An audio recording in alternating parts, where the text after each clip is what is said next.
Welcome to the second webinar in our series, Breaking the Silence, Trauma and Healing in Survivors of Human Trafficking. We're very happy that you have joined us on this Friday afternoon. Next slide. I just want to give a special thanks to the sponsors of the Anti-Trafficking Task Force, the New Jersey Coalition Against Human Trafficking, and the Focus for Health Foundation. This work would not be possible without their support, and we very much appreciate all of their help.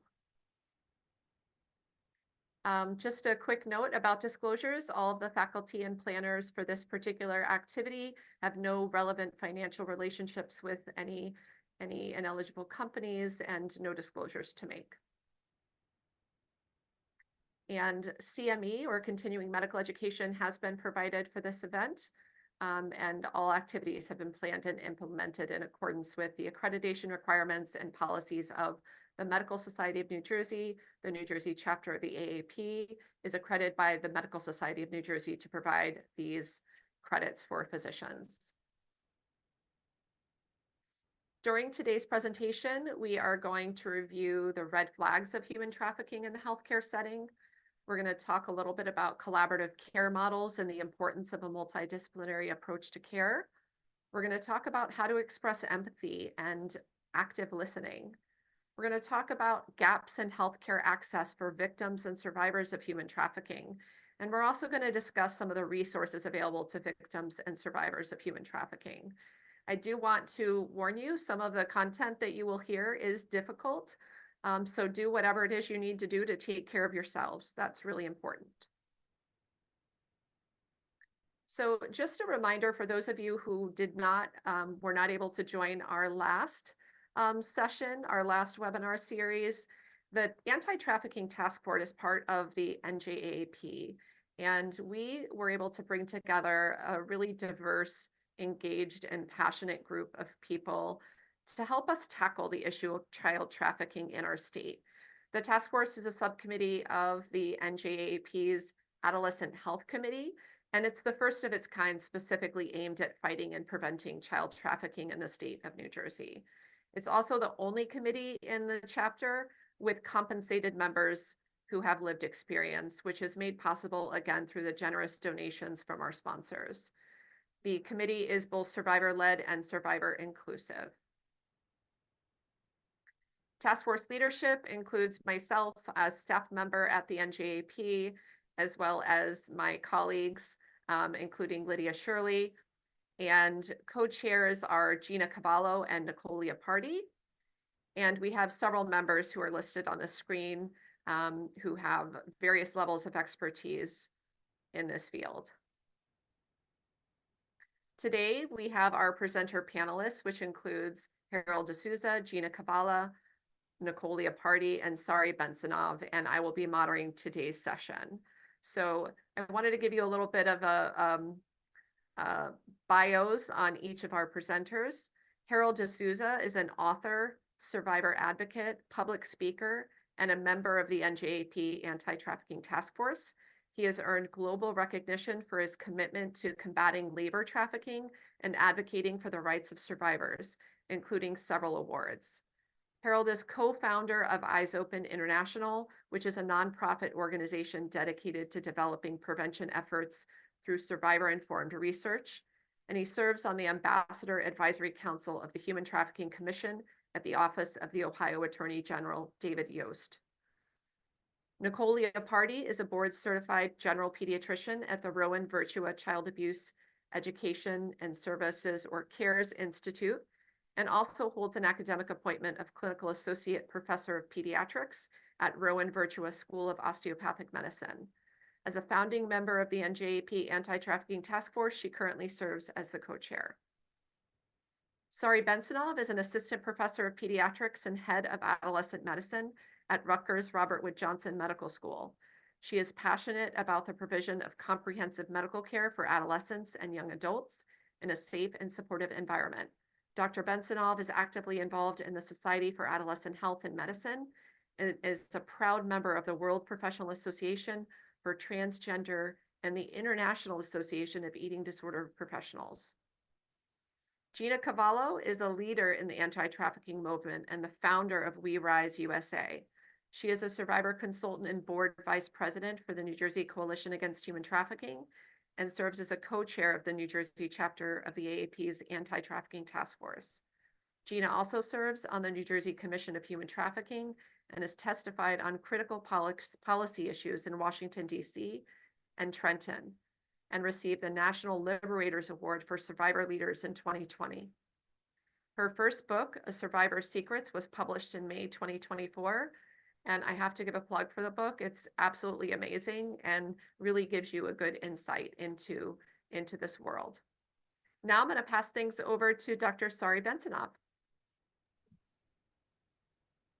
Thank you very much, Aldina, and thank you everyone for being here. I'm very happy to get us started, and I apologize for my laryngitis, but I think I can speak loudly enough that my words will come through well. So I'm going to just start with some background information before I pass it off to the rest of the panel members. So the first thing that I think is important to start with is laying out the definition of what is human trafficking, making sure we're all on the same page. So human trafficking involves three tenets: some sort of action, which leads to some sort of means of how we're obtaining people and what purpose are we obtaining people with, right? So it is essentially the recruitment, harboring, transportation, provision, or obtaining of a person through the use of force, fraud, or coercion for some sort of forced labor or sexual exploitation. There's two common types of human trafficking: labor trafficking, which typically is for some sort of involuntary servitude, peonage, debt bondage, or slavery. And labor trafficking can happen in both legal as well as illicit or illegal industries. Sex trafficking would be the other type of human trafficking that's commonly talked about. And this is with the intention of the purposes of some sort of commercial sex act, where that act is obtained through force, fraud, or coercion. Typically, this act is in exchange for something of value. So the person who is the trafficker is getting something of value out of the person being trafficked, typically financial, but not always. And it's very, very important that human trafficking in children is a form of child abuse. And in the state of New Jersey, it necessitates a call to the DCPMP Child Abuse Hotline. Physical movement is not a requirement of human trafficking. This is different than smuggling. Next slide, please. As a physician, we know that many individuals who are of human trafficking often present to medical care first. It's one of the forays that eventually can get them the help that they need. And so what are some red flags that we can see as physicians, as healthcare providers, that we can kind of look out for? And I think it's very, very important, before I start talking about some of these, that first, this is nowhere near an exhaustive list. In addition, there are going to be many, many things that are going to be variable person to person. So there's, sometimes when things just feel off, you kind of are like, this doesn't seem right. And you might want to probe a little bit more, or try to navigate some sort of confidential time with the patient to try to see if you can get to the bottom of why things don't necessarily feel right. But medical indicators, so why individuals may end up in a doctor's office or an emergency department, might be things like malnourishment or malnutrition. They may come in with some sort of physical injury, evidence of sort of sexual trauma or sexual violence. Mental health concerns, so a primary mental health concern may bring someone in for medical care, or a mental health issue that's maybe exacerbating or leading to some sort of physical concern may bring them into care. Inconsistent stories is also a red flag. So if someone's story is changing person to person, or different people in the encounter are providing different accounts of the event, that's a red flag. And a controlling companion, or maybe a companion that's with your patient that doesn't quite seem like it fits. Maybe that doesn't seem like they are who they say they are, or they're giving a different history, or won't let the patient speak on their behalf. In pediatrics, this can present with someone who may appear to be a parent or a guardian coming in with a minor child, or maybe an adolescent being accompanied by someone who claims to be their partner, or it may be a partner of an adult patient as well that's coming in. Trafficking is considered a form of child abuse, so it does present like child abuse, which means it's not easy to recognize and it's highly variable. So we need to be thinking about it, especially if things don't feel off, and think about how to kind of get to the bottom of it if we think that, maybe our patient may be at risk of something. The mnemonic red flag can sometimes be used by experts in the field, which stands for reluctant to speak, exhausted, dominated or controlled, fearful, long work hours, alienated from friends and family, gifts from partner, and signs of abuse. Although this applying to all populations, children and adults, may be variable as well. Next slide.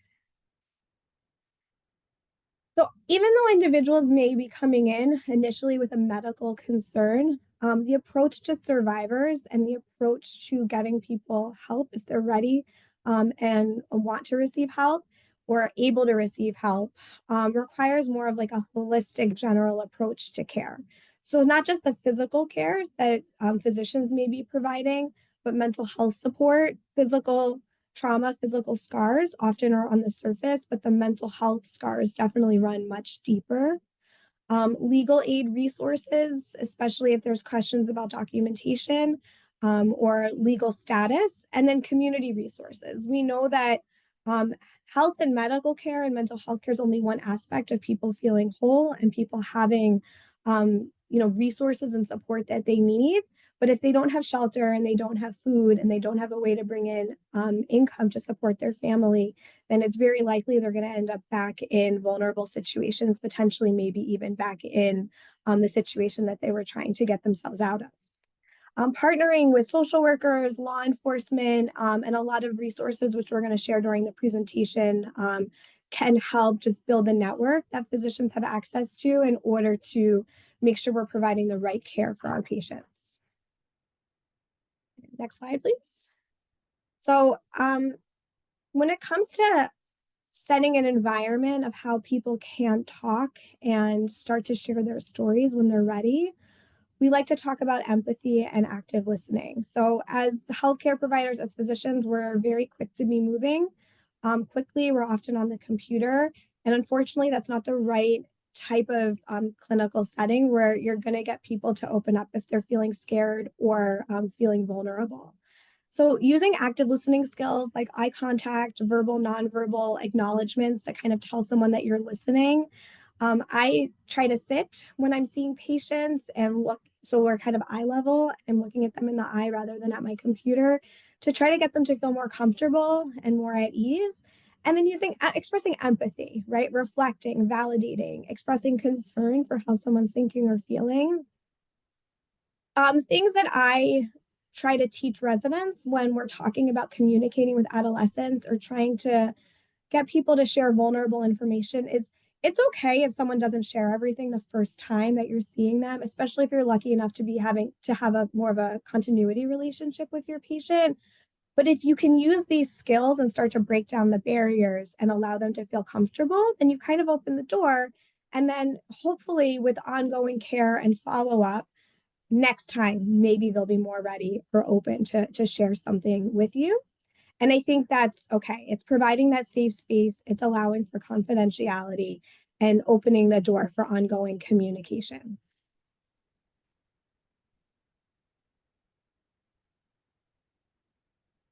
And then the next slide, please. So as you may imagine, trafficking survivors often face barriers to accessing healthcare. So I think if we're lucky enough to be seeing patients in the healthcare setting, thinking about all the barriers and challenges that brought them there and taking advantage of the fact that they're in front of us. And we are often in a position, right? There's a big power differential between patients and physicians. We're in a position to be able to offer help and offer support, at the patient's request or concerns. Documentation, possibly lack of insurance as well. So being able to get the care without fear of bankruptcy or being reported, fear of authority. So maybe they've had negative experience with authority in general, with healthcare systems, with legal systems, just other places that maybe have not gone according to plan and can make it really scary to come into a healthcare system that has a lot of layers associated with it. There may be language barriers and it may be intentional on the part of traffickers. So When a patient's then in front of you, tapping into those active listening and empathic listening skills and using the resources around you to try to bridge those gaps and get individuals the help that they need. This is often not a one-stop shop, right? This is a process. And as a healthcare provider, we're often one minute, one phase, one aspect of this patient's introduction to the healthcare system, but hopefully a step into getting them on the right track or on the track that they're ready to proceed along.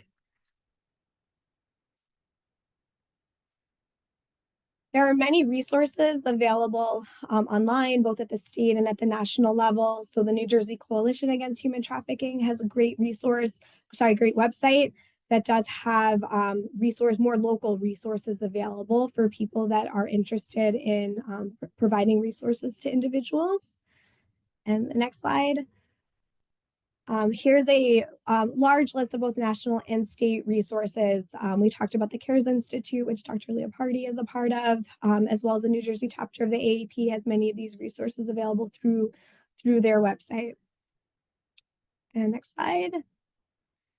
Reporting. So as I mentioned, if there's human trafficking in a minor that is a form of child abuse, and as mandated reporters, we want to call that into the child abuse hotline in the state of New Jersey, and the phone number is on the screen.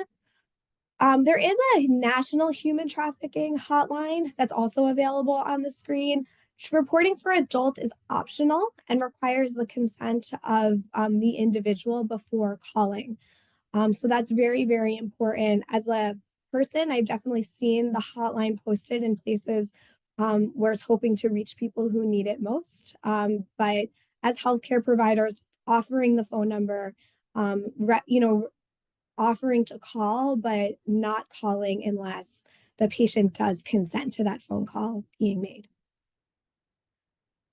And with that, I'm going to turn it over to Harold, who's going to share the next part of the presentation.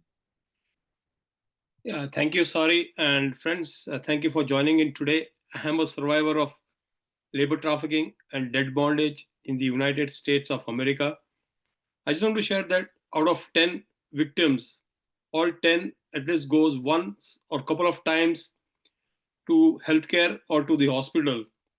And that's the journey or there's a path. But I think we can be recognized and rescued at a very early stage by the authorities of the doctors or nurses, and which never happens because I've seen that mostly 10 out of 10 times it becomes invisible and they just pass on. I just want to give an example, like if I'm going to the hospital for a stomach pain and I think it's indigestion, but the doctor is so smart, or the surgeon, that before doing my x-ray, the doctor knows that it is something like maybe a tumor or maybe an appendix, because considering my symptoms. But I think it's a stomach, it's a stomach pain. Same way in the case of, I would say again on human labor trafficking, when they see certain red flags, like number one, I'm an immigrant. Number two, I'm a brown skinned guy. My trafficker always told me that Americans do not like brown skinned guys. And that went into my mind, body, and soul. So I went to the hospital a couple of times. I was in the ER. I was fighting life and death. But what was going on in my mind was that doctors, I used to see them as law enforcement agencies.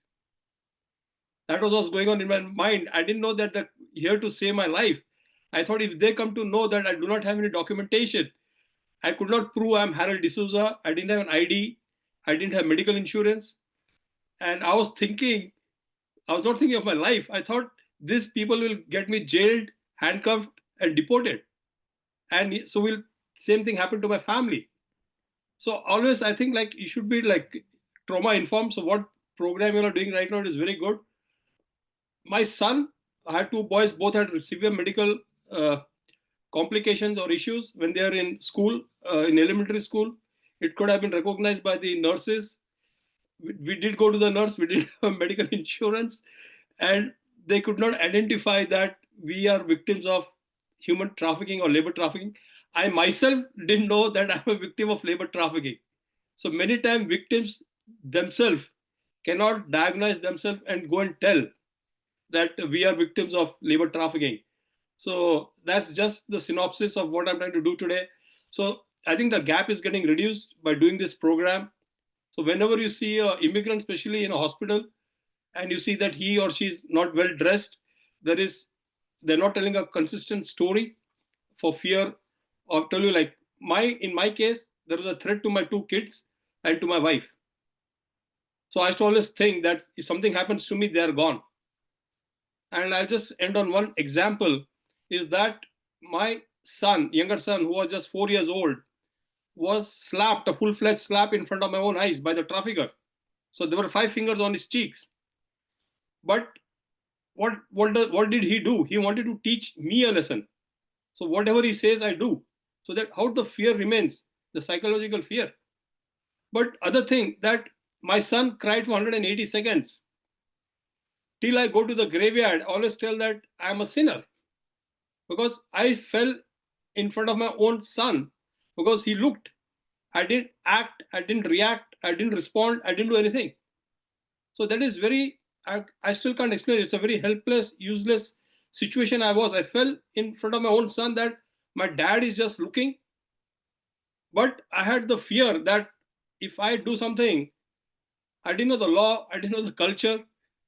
So there are many red flags and there are many ways to reduce this gap and rescue the victim. Because many times I just didn't know anything. I didn't know what was jaywalking. I didn't know that there's a public library. We were told that if you call 911, you'll go to the prison. So we were never ever calling 911. So that was brainwashed into my mind. So when job and family came up to pick up my kids from a trafficker, there are so many incidents when I was in the ER. And they asked my son, do you know 911? He said, no. And then that was another big chapter. So this is just the tip of the iceberg. Thank you. Thank you so much, Harold. Now I'm going to turn it over to all of the panelists that we have today, and just kind of go through some questions. I'm not seeing any yet in the chat box, so feel free to put any in the chat box or in the Q&A box if you have any questions. But I do have some to sort of get us started as well. So if red flags like physical injuries or other red flags, such as anxiety or depression, are seen in the clinical setting, what should be the next steps?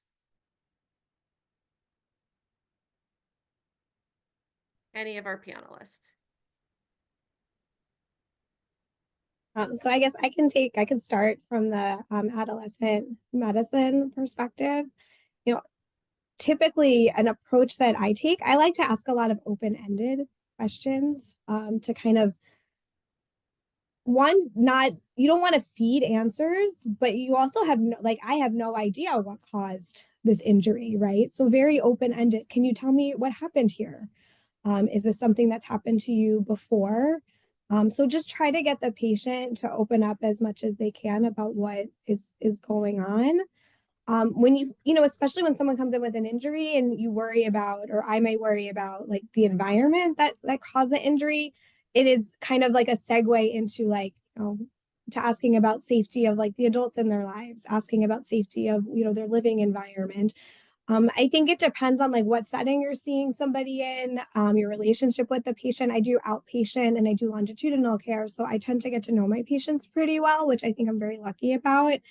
And so asking open-ended questions, but asking about tell me about what your home life is like. Tell me about has this ever happened to you before? Are you scared to leave here today? Or are you scared to leave with the person that you came with? I think is always a good way to start, and then kind of follow the patient's lead.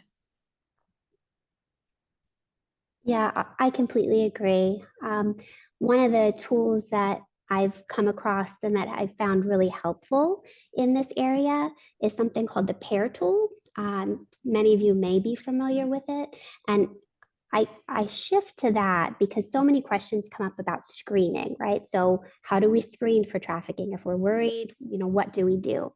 While there are screening tools that do exist, I find it often more helpful because, just as Dr. Bensiaf said, you don't know what's going on. So you kind of want to have a general approach rather than a specific set of questions for every circumstance. And that general approach should include making sure that you're in a private setting, ensuring confidentiality as best as you can, right? Letting minors in particular know the limits of confidentiality, knowing that we have to make that call if we have a concern.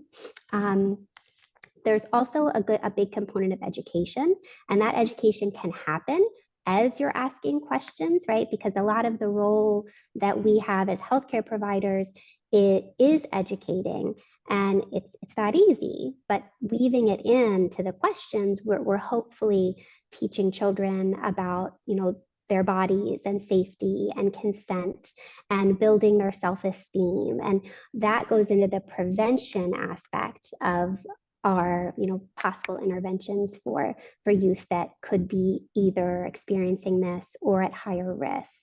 Let's see. A is the next one, so that's ask, and that gets back to what Dr. Bensinov already talked about in terms of those open-ended questions, non-judgmental and empathetic approach, right? So that's where the active listening comes in as well, validating what the patient says, using their words, right? You want to mirror what they say, that's very helpful, and validate what they're saying. And then the last two R's are going to be, I think it's respond and resources. I might be mixing it up and I apologize. I don't have the slides in front of me, but you want to do that again, figure out where the patient is at, what they're ready for, what they're ready to accept, and then give them the appropriate resources. And there are a lot of options in this state, like it was already mentioned. We have the amazing New Jersey Coalition Against Human Trafficking that has wonderful resources on their websites. We have this anti-trafficking task force as a resource. The institute that I work at Rowan, also has, so that's the CARES Institute. We have a very specific center for youth that are at higher risk or have experienced this. So reaching out to your resources and building that network is also going to help in terms of when you see or you're worried. And it is a process. So it's not about necessarily getting everything or all the information in one visit or the first visit. A lot of times you have to interact with a patient multiple times, or the patient has to interact with healthcare multiple times, not necessarily just with you. But if they start to see that healthcare wants to help, that we're safe, that trying to break down all of the fear and the shame and the barriers that are intrinsically there for patients that are experiencing this. Maybe it won't be you, but maybe that next healthcare provider, if you're continuing to show that support, maybe that'll be the time that they're able to open up and seek out the help. Thank you so much, Nicole. I see a bunch of questions coming in, so I'm gonna start with the first one that I see here. What should we do if someone is consistently denying their situation, even though the red flags are very apparent and obvious? I just want to add, like whatever has been said, like my personal experience when I was in the ER a couple of times. So even if a doctor or a nurse, like Sari or Nicole will come to me, I always visualize that because they are in the dress, the uniform of the hospital, and I cannot distinguish between a doctor and a nurse. And I always get intimidated that they'll get me arrested or deported. So that goes on into my mind. So what is my comfort level? The comfort level of victims of labor trafficking, number one is if that person is an chaplain or a sister who comes in that particular dress. So that psychologically reduces my stress that this person is coming to help me. Or else the nurse, maybe she's getting out of her duty at say 5 o'clock. She changes her dress and then again walks into my room and tells me, hey, Harold, how are you? I'm here to help you. So that breaks the ice that, okay, it's not going to happen overnight, but that was to go on into, I was not opening up. I was so scared. And that's when in the end, I just want to end on one note that I like the word empathy. Because during my situation, when I was trying to get out, I should tell my story. So everyone is to just sympathize with me. So that became like a trauma for me. Like it was a big problem. So I stopped talking because I didn't want sympathy. I wanted solution. I wanted help. I wanted a status, you know. So anyway, thank you. You're welcome. So I'll add to this. Thank you so much, Harold. There's so many layers to this, and this may answer some of the questions, especially what you had shared about the stigma. There's so much trauma that we walk into healthcare providers with. And with that trauma is fear. Fear is huge. Shame is huge. Believing that what's happening to us is our fault. The stigma, we also have to be concerned with the stigma on top of it. In addition to the stigma and the discrimination, because we are discriminated against, depending on, it could be a number of reasons why. In addition to that, we also have the threats and violence that if you say anything, we're going to do this to you, we're going to hurt you. The threats and violence of my abusers were not just threats. They were not empty. They were real. And that came from not only my family, but it also came from my traffickers. And it was a pattern that followed me. Going into the ER many, many times, and even to the doctors, because my mother did take me to the doctors.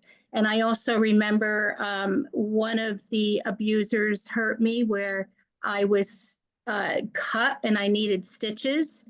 And I was probably 8, 9 years old at the time. And this is before, that's when I was a victim of different forms of child abuse that led into sex trafficking. But this is when I was still at home. And I remember going into the emergency room, and one of the things we learned to do is to be silent. And we're silent because of the reasons I just mentioned. And so the staff asked my mother, because I was underage, what happened. And what happened is that I ran into our bathroom, I closed the door, and I went and sat on the floor by the toilet seat to find safety. That was my safe place. And when my mother knew what happened and the abuser pushed the door open, which was a glass door, and the glass shattered over me because he was trying to get after me to beat the crap out of me. And I ended up in the hospital needing stitches. And my mother said she closed the door too hard. And that's what happened. So I leaned over to my mother and I said, that's not what happened. And she said, shh, be quiet. And we learn that. We learn because, like I said, the threats and the violence, it doesn't matter. The check boxes, I understand from a medical point, is very important. Those check boxes aren't going to make us heroes.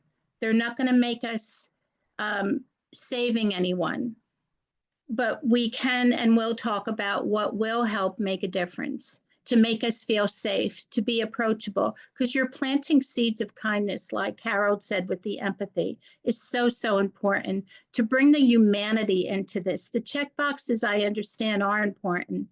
Then I turned to my mom and I said to my mom, and it's funny as a child, because I distinctly remember the pain I was feeling, that I needed stitches because someone hurt me. Someone who was supposed to love me, protect me, just do everything in a positive way is not what I was feeling. So I did get mixed messages. Then I leaned over to my mom and I said, why did he hurt me? And she says, oh, honey, he didn't hurt you. He loves you. He would never hurt you. I was like, so, you know, the seeds that were planted in me, I found myself filled with more fear growing up, which led me into emergency rooms and doctors' offices for suicide, for getting the crap beat out of me. And I remember the people checking me in would say, who did this to you? You as providers, you as professionals you knew without a doubt that someone hurt me. But the problem is that I didn't feel safe to admit it. So I lied because I was scared. And the fear, even though the fear is not evident, the shame is not evident, that's how we do operate, because we know that the repercussions are real, what's going to happen to us. So basically, I would say I fell down the stairs. No one did this to me.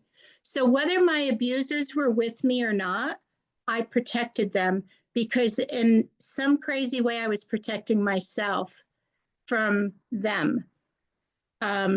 So fear plays a big part in this. We are taught to be silent. Human trafficking, sex trafficking, labor trafficking comes in many, many forms, and it discriminates against no one. And they could look like you, they could look like me. So when people come in and, you know, we're tired, we're hungry, we're scared, we're cold, we're not dressed right. There's so much we need. If someone just held my hand and said, you know what, let's do the questions later. You're tired, we're sleep deprived, we're food deprived. And along with all the other psychological, the trauma is just so real. And so if somebody just said, let me get you an extra blanket, why don't you rest for a while? Or can we get you a sandwich? Or maybe you want another sandwich. There's so much that we need inside of us, but we're not going to come in there. It's not going to be this one size fits all where the check boxes are all there and we're going to come in and we're just going to say, yes, you know, because of your professionalism, that we are in trouble, that we are hurt, that we need you. But it's getting us to feel safe, that we can talk, because when they talk about the psychological control, after a while, many people say, why didn't he leave? Why didn't she leave? Because they use, as Harold says, the 5 fingers on his son's face. When they talk about threats and violence, it's not talk. I had guns to me. I had stabbings. I had beatings. I had my head beat to the floor and punched against the wall.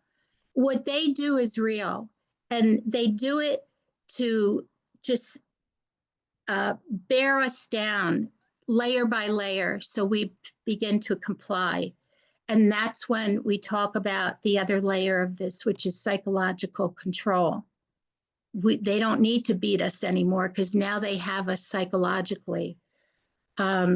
So when we plant seeds of kindness and empathy and patience, you may not be the hero that day. Yes, you need to report it, but you also need to know that that child and young adult is going to walk out. And look, I've had times where I got beat up even more because they said from going into the police station, I was so happy to be arrested. And I got the crap beat out of me because they said, you said something, because they were on to them. But I didn't admit I said something, but they know. They can read us. I don't like to say that they are smart, but they are. And one of the difficult things before I end this is domestic violence, child abuse, sex trafficking, labor trafficking. They are big words to a victim. I was unable to describe what I was going through because I could not identify with the word domestic violence. Like, what is that? That was not happening to me, because what was happening to me was my norm. They were the seeds that were planted in me. So I didn't know it was domestic violence, nor when I saw other people getting hurt, nor when I was sexually abused, nor when I ran away. There was words that I was not able to express or articulate with. And when we come into the word trafficking, that is a huge word. So it's very difficult, not only for victims, but for survivors to self-identify. So are there resources all over the place? There really are resources. And yes, we could always do more. However, we can't lead a horse to water. We need two things. We need to feel completely safe, and you need to be approachable. And if we're not approachable in any work that we do, and if we don't be that safe person, like Harold says, with empathy and patience and kindness and understanding, all those fruits of the Spirit, it's not going to matter what check boxes we check off. And that there is what I had experienced, because going to the emergency room, whether I was overdosed, whether I was deliberately trying to kill myself, whatever the beatings were, they medicated me, but I was also given a stigma like, oh, she's here again, or she's a drug addict, or she's this, or look how she's dressed. So they medicated me. So I became a victim of the system, when in actuality, I was a victim of an abuser, but I was given stigmas. I was putting names. I was being judged. I was not being safe to feel that I could actually say what happened to me. So it's getting to the core of the issue is where we can actually start that healing journey to address that trauma and that truth, to find our freedom and our identity. Thank you so much, Gina. I had to put it in the chat, planting seeds of kindness, because I think that's something we could all use more of in this world. So thank you. The next question, I think, is we have quite a few questions in here, so this is great. The next question is specifically for Harold. What spaces or places are most effective for doing some of the awareness education for at-risk folks like you were those years ago? I think like what you are doing today in the healthcare industry, in the community, in the faith-based organizations, in the schools, because I just want to tell that today in the US, in labor trafficking, traffickers use 4 words for victims. I'll get you handcuffed, I'll get you arrested, I'll get you jailed and deported. Number 2 is that I was never ever called by my name, Harold D'Souza. My trafficker used to always snap his finger and tell me, hey, illegal, come here. So my nickname was illegal. And what happens in the mind, body and soul, I thought I'm a criminal, I'll go to jail. And that's why that fear was created in me. And always tell that I failed on 4 P's. I failed as a parent, I failed as a provider, I failed as a protector, and I failed as a person. But with God's grace, I flipped those 4 P's into passion, purpose, power, and prayers. So just creating awareness within your family, going home and talking to your wife, your husbands, your kids. It should start from the house, that this can happen to anyone at any age and any place. So that's very important. Thank you. Thank you so much. I think this is a very good question. In the current regime where immigrants are in fact at risk of being deported, how can we still make healthcare a safe place? I feel that treating everyone without, one of the big problems is the stigma, the discrimination. And I know we talked about this, but I want to really emphasize on it.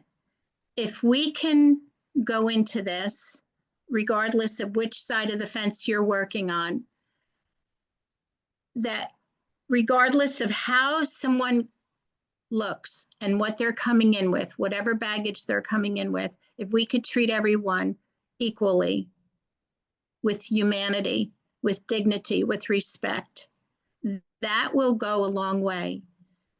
We need to feel safe. Safety is the key word. Humanity, non-judging. It doesn't matter what degrees anybody holds. It really, really doesn't. If we hold degrees and we're going to discriminate and we're going to judge, you're not doing anyone good. I know whether, if we don't heal what hurt us, we'll bleed on others who didn't cut us. And that comes from whether you're a provider or whether you're a patient coming in for help, because we will bleed on you, even though you're the ones that didn't hurt us. So patience, I think it's more challenging. Harold, I really think it's more challenging for healthcare workers. And the reason why is because healthcare workers have so much to do. Being an ombudsman in the healthcare facility for the state of New Jersey, I see it. The healthcare workers are spread all over the place. And plus, at the end of the day, they're required to do all this documentation. Plus, they want people hands-on with patient care. It's a lot. So you're being stretched to the limit. But we do need to have that empathy. We do need to provide safety for patients. We do need to stop the stigmas, the discrimination. And that's how we could start. It's not an answer of a checkbox. It's our humanity, being human, being treat others the way you want to be treated. And I think that is the core of all that we can do to make a difference, because you will make a difference. You definitely will. Yeah, Gina, I love you. You speak from the heart. But I just want to tell you, friends, that I was at I don't want to give details, but I was at an event, and that one of the surgeons or doctors says, that my job is to save the patient. I respect that. But even if it's a victim, we have no time for that. But I think, like what Gina said, you need that 1%. If you're a doctor or you're a nurse, we respect your profession, but you have to be human and understand that this victim is a victim of labor trafficking or sex trafficking. And that will change the entire prospect. And that can identify a lot of victims at a very early stage. Number two, in labor trafficking in the US, many people are not coming out. We don't have any data. I would say 90% of the victims in labor trafficking are not coming out for 5 reasons. There is no safety, no security, no stability, no shelter, and status.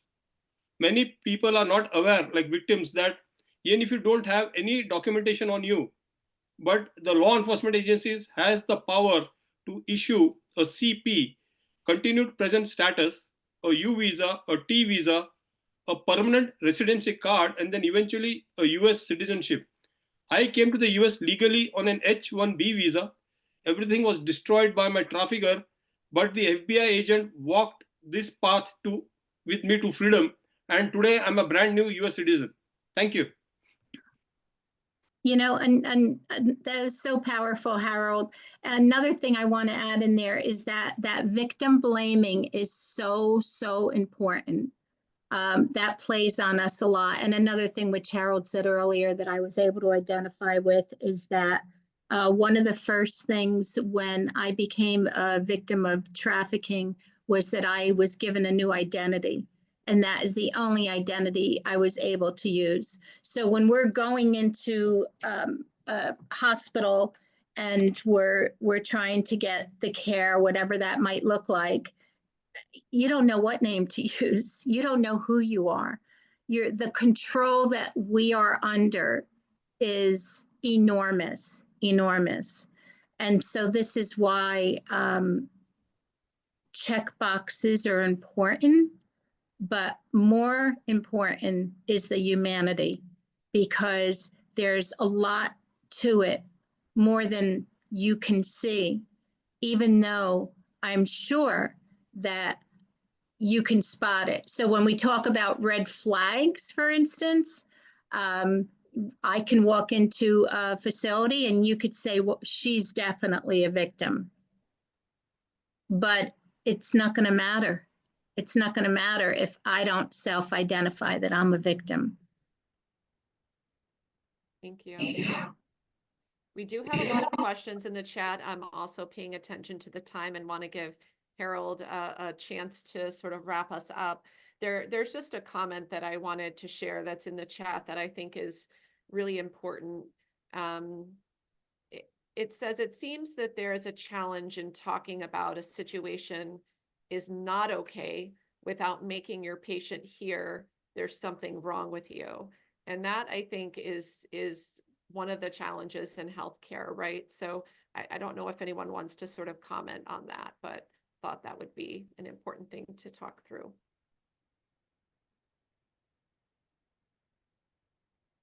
It's definitely not easy, right? So this was already mentioned, in the initial slides. I think it's come through in what both Harold and Gina have said. It's going to be patient from patient. As healthcare providers, we definitely see where sometimes what we say can come off wrong, right? So our words really do matter. So being very conscious of the words that we use, trying not to label, trying not to blame, trying not to victim blame. Asking those wrong questions is automatically going to alienate your patient, make them feel more of the stigma that was already mentioned. So while I don't have, this is the way to do it, this is the way to fix it 100%, I think it goes back to that general approach and digging down into your humanity, right? So trying to set those checkboxes aside when you're encountering a situation where something is wrong or could be wrong or just seems off, and really being treating that patient really how they should be treated, but treating them with the kindness, with the respect that they deserve. And sometimes it's not going to come out the way you want it to, right? Sometimes you still may offend, or you still may not have the outcome that you're hoping for. But I think that if you approach it with that in mind, you're going to be one step closer to helping and getting where you need to go. But it's definitely a very good point, and it's not easy. So it's part of the art of what we do. Yeah, I agree with everything you said, Nicole. I don't have that much to add. I think it's very individual, person to person, and being comfortable with language and how we talk to patients and how we, lay down those barriers in communication and really embrace empathic listening, especially, in a busy emergency department where we often don't have time to do so. I think things that I've tried, or things that, sometimes not making it about the patient themselves. I don't know what people have heard or what things have been helpful or unhelpful for people who have been like on the patient side of things, but noticing inconsistencies as a physician, like this doesn't seem right. I have never seen an injury result from what you're describing, so this is very interesting to me. Just kind of like dropping little hints of like that, I kind of am getting the sense something's off. It's ultimately the patient's choice and the patient's comfort to disclose what they're ready and able to disclose for all the reasons that everyone heard here today.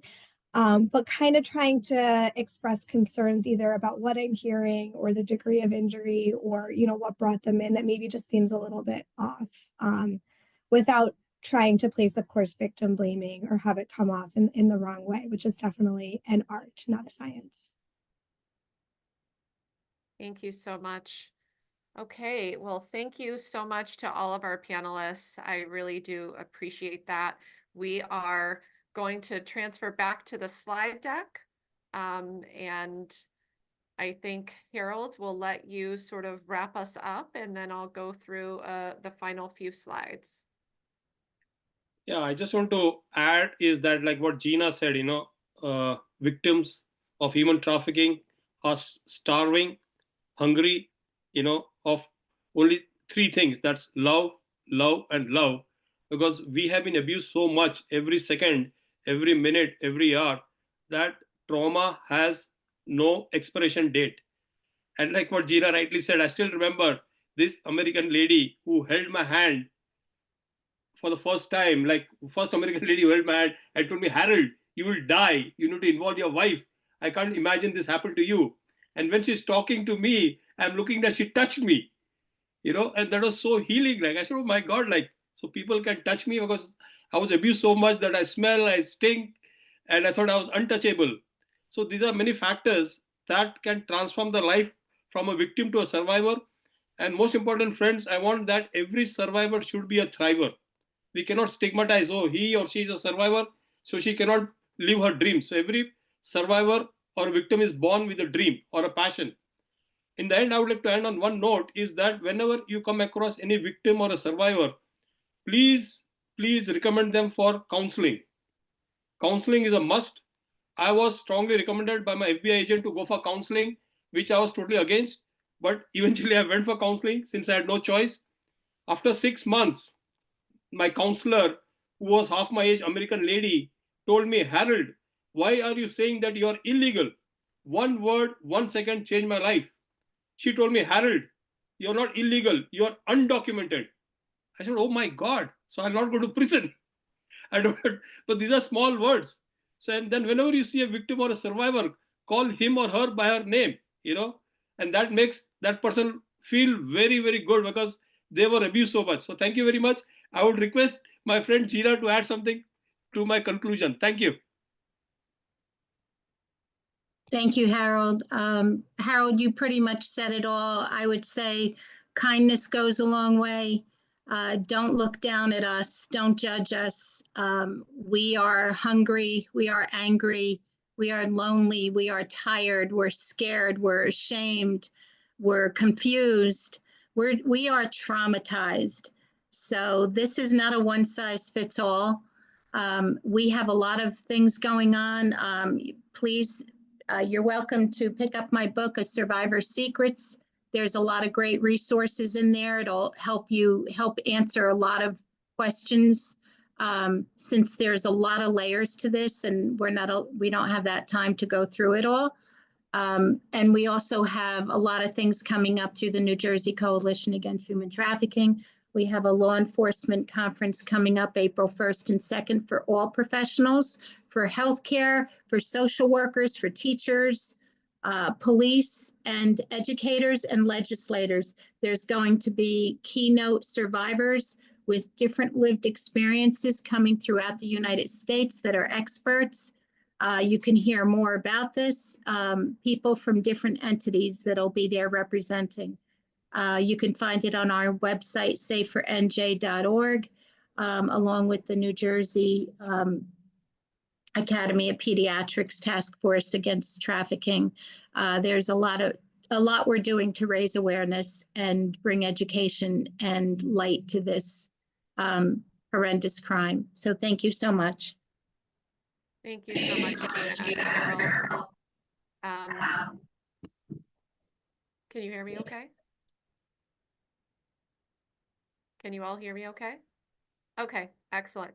Thank you both so much for sharing your information. I will include a link to the Safer NJ website, our website, and a direct link to the events that Gina just mentioned, the law enforcement conference, so you all have access to that in the follow-up email for all of you.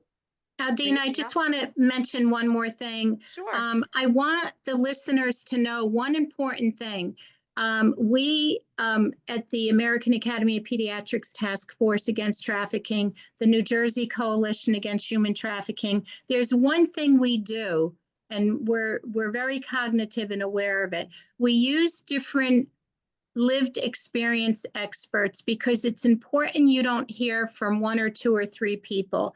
It's important you hear from different experts because we all have different experiences, because as I said earlier, this is not a one size fits all crime, and not one survivor, I don't care who he or she is, not one of us know it all, and not one of us should be speaking of everyone's experiences. Just like statistics, I'm very careful when it comes to statistics because there's so many unreported crimes when it comes to child labor and sex trafficking. Very, very important to know. So this comes in many forms. So get away from your myths. It happens in many ways. And when you hear someone say it only happens to people that are 16 years old and 18, please don't listen to that. It comes in different genders, different forms, different colors of our skin, different ages. The youngest I've worked with was 8 years old. The oldest is 78. Men, boys, women, girls. So please know this is a hidden crime. And as Aldina put on the screen so many resources. If you have additional questions, you could always follow up. We are here. We're not going anywhere.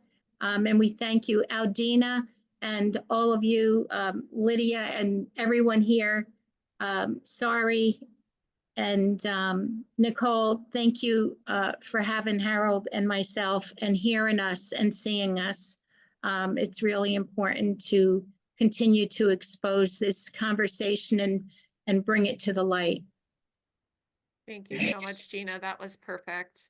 And for those of you who are seeking continuing medical education credits, we do have CME MOC2 for your participation. So feel free to click on the link here or scan the QR code. We also have enduring education. So a recording will be made available as well as the slides, and folks who weren't able to join today can also get credit for listening to the recording and completing an evaluation. And of course, we encourage everyone to complete an evaluation just so we can get your feedback. And we are listening to your questions. We'll be taking them back as a task force, and that will help to inform some of the work we do in the future as well.